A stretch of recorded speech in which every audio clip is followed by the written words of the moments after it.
Hi, Jesse B here. We're going to take a look at if function. Now, the if function is a great little function because it works wonderfully. But besides that, it gives you the foundation for all of the functions in Excel, about 460 in Excel. Look here at the if function structure. It is if something is true, so we're going to do what is called a test. Then, if that test shows to be true, then we want to do something. If it's not true, then we want to do something else, something different. So there's three parts to the if function. So let's get started here. So we're going to move over here, and here we have some individuals, and they were supposed to reach a bonus of 90,000, or if they reach 90,000, they get a bonus. So we want to find out if they get a bonus.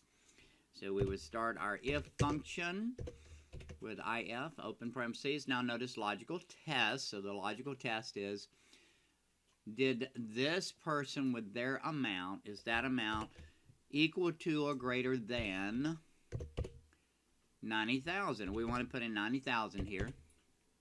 Now, of course, we could click on the 90,000 up here, but that's another situation. We'll talk about that later. Then we put in a comma. So if this is true, equal to or greater than 90,000, if it's true, what do I want to happen?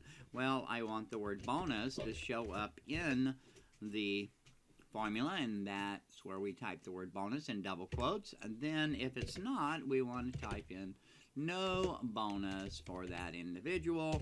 So that will show up, and then a close parentheses at the end. So this is our basic structure for the if function.